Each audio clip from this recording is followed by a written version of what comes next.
বাংলাদেশ সিঙ্গাপুরের ম্যাচে 1,15,00,000 টাকা আয়।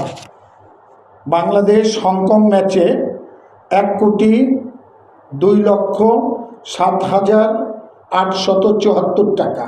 বাংলাদেশ ইন্ডিয়ান ম্যাচে 1,88,00,000 টাকা।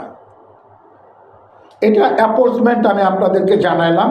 এরপরেও আরও কিছু হয়তো খরচ আছে, সেই খরচগুলা আমরা পরবর্তীতে আমাদের বের করতে বলছি, বের করে এই খরচটা তারা বের করে দিবে।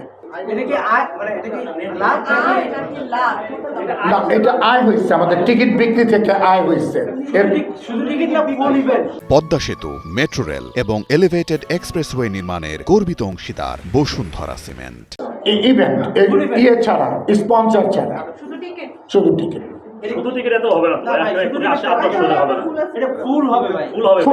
ফুল একদম ইনক্লুডিং সব এভরিথিং। না, লাভ না। এটা ব্যয়টা আমাদের এখনো বের করতে পারে না। না, ব্যয় করছে, ব্যয়টা আমরা এখানে এখনো আমরা নেই।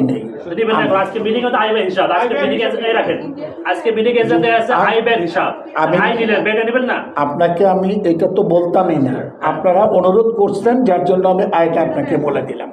পুলিশ প্লাজা এখানে অনুষ্ঠিত হয়েছে এবং আপনারা সকলে অনেক কষ্ট করে এখানে এসছেন, যার জন্য বাংলাদেশ ফুটবল ফেডারেশনের পক্ষ থেকে আপনাদের কাছে ধন্যবাদ জ্ঞাপন করছি এবং কৃতজ্ঞতা প্রকাশ করছি।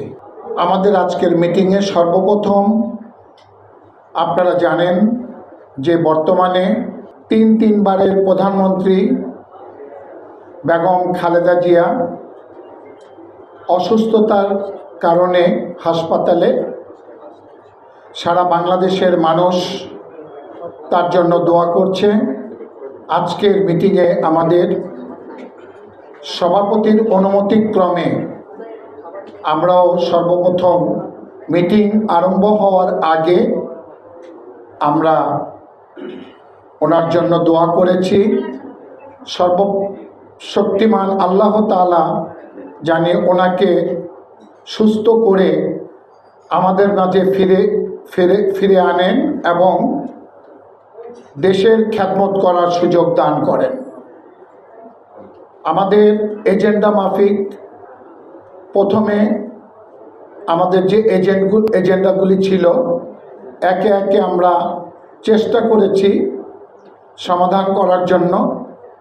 আপনারা জানেন যে আমাদের বিগত কিছুদিন আগে বাংলাদেশ সিঙ্গাপুর, বাংলাদেশ নেপাল, বাংলাদেশ ভুটান যে খেলা হয়েছিল, সেই খেলাগুলির যে হিসাব, সেই হিসাব আজকে আমাদের কার্যকারী পরিষদের কাছে পেশ করা হয়, তদারক করি এবং তদারক করার পরিপ্রেক্ষিতে আমরা দেখতে পেরেছি যে এখানে আমাদের কিছু আয় হয়েছে এবং যে হিসাবটা, সেই হিসাবটা আমাদের অফিস কক্ষে আছে। আপনাদের প্রয়োজন হলে আপনারা সেখান থেকে নিয়ে দেখতে পারেন। দ্বিতীয়ত, আমাদের বাংলাদেশ জাতীয় ফুটবল দল গত কিছুদিন আগে আপনারা জানেন যে ভারতকে পরাজিত করেছে এবং এই ভারতকে পরাজিত করার জন্য আমাদের কার্যকারী পরিষদের পক্ষ থেকে বাংলাদেশ জাতীয় ফুটবল দলকে আমরা ধন্যবাদ জ্ঞাপন করেছি এবং সেই সঙ্গে বাংলাদেশ নারী ফুটবল দল গত কয়েকদিন আগে আপনারা দেখেছেন যে 2টি ম্যাচ খেলেছে এবং সেই 2টি ম্যাচ খেলায় তারা অত্যন্ত পরিশ্রম করে আশানুরূপ ফলাফল অর্জন করেছে, যার পরিপ্রেক্ষিতে তাদেরকেও আমরা ধন্যবাদ জানিয়েছি। আরেকটি কথা, বাংলাদেশ ফুটবল ফেডারেশনের ডেভেলপমেন্ট কমিটির সম্মানিত চেয়ারম্যান আমাদের জাহিদি সাহেবের নেতৃত্বে শামসুল হুদা ফুটবল একাডেমির কিছু খেলোয়াড় এবং আমাদের ডেভেলপমেন্ট কমিটির যে খেলোয়াড়রা গত কিছুদিন আগে চীনে যে খেলা হয়েছে সেই খেলায় যে রেজাল্ট করেছে সেই রেজাল্টের জন্য আমরা খেলোয়াড়দেরকে, কোচিং স্টাফ এবং সবাইকে আমরা ধন্যবাদ জ্ঞাপন করেছি।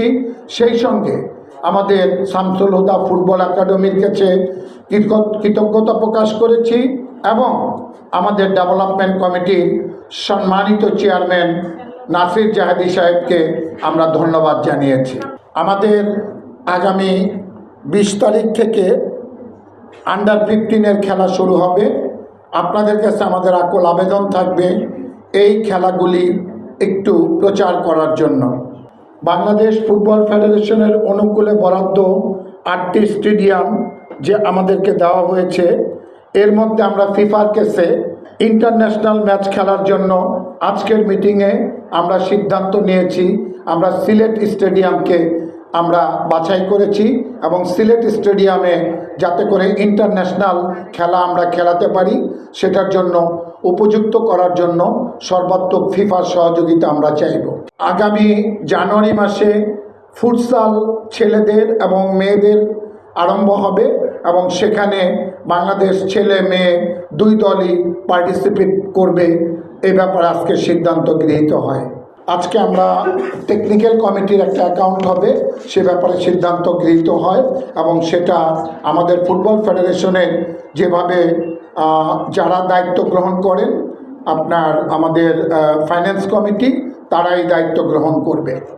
আমাদের সর্বোপরি আমাদের সম্মানিত সভাপতি জনাব তাবিদ আউয়াল সাহেব আজকের মিটিংয়ে সবাইকে ধন্যবাদ জ্ঞাপন করেছেন এবং সবচেয়ে বড় কথা যেটা উনি হয়তো আজকে অথবা আগামীকালকেই, আপনারা জানেন যে ওয়ার্ল্ড কাপ আমাদের সামনে এবং এই ওয়ার্ল্ড কাপের টিকিট এবং আপনাদের যে একজন কার্ড সেগুলোর ব্যাপারে আলাপ আলোচনা করার জন্য উনি যাচ্ছেন এবং যথাযথ উনি চেষ্টা করবেন আমাদের বাংলাদেশের যে ড্রটা হবে, ড্রটায় বাংলাদেশে যাতে অনেক বেশি টিকিট বাংলাদেশ ফুটবল ফেডারেশন যাতে আনতে পারে, বড় বড় খেলাগুলা যাতে আমাদের মাধ্যমে অনেকে টিকিট পায়, সেই দিকে আমরা সজাগ দৃষ্টি রাখব। টেকনিক্যাল কমিটির আলাদা কোনো অ্যাকাউন্ট হবে না, আমাদের অ্যাকাউন্টই হবে। টেকনিক্যাল কমিটির যে খরচটা হবে সেই খরচটা আমাদের এইখান থেকে ওইখানে ব্যয় করা হবে। টেকনিক্যাল কমিটির আলাদা অ্যাকাউন্ট হবে কেন?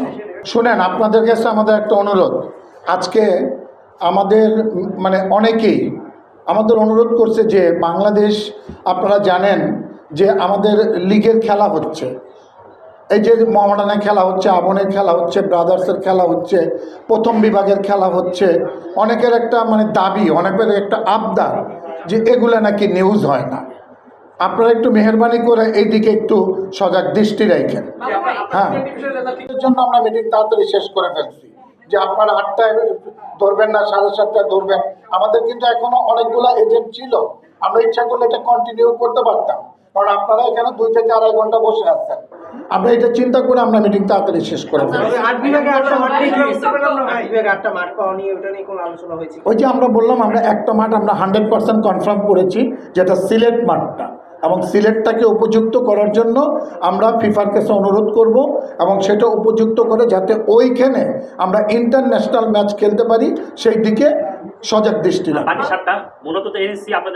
8টা বাকি 7টাকে পর্যায়ক্রমে আমরা একের পর একটা ধরবো না। আজকে এই ব্যাপারে কোনো আলোচনা হয় নাই, তাদেরকে ধন্যবাদ জানিয়েছে এবং আপনারা জানেন যে সামনে আমাদের আরও খেলা রয়েছে।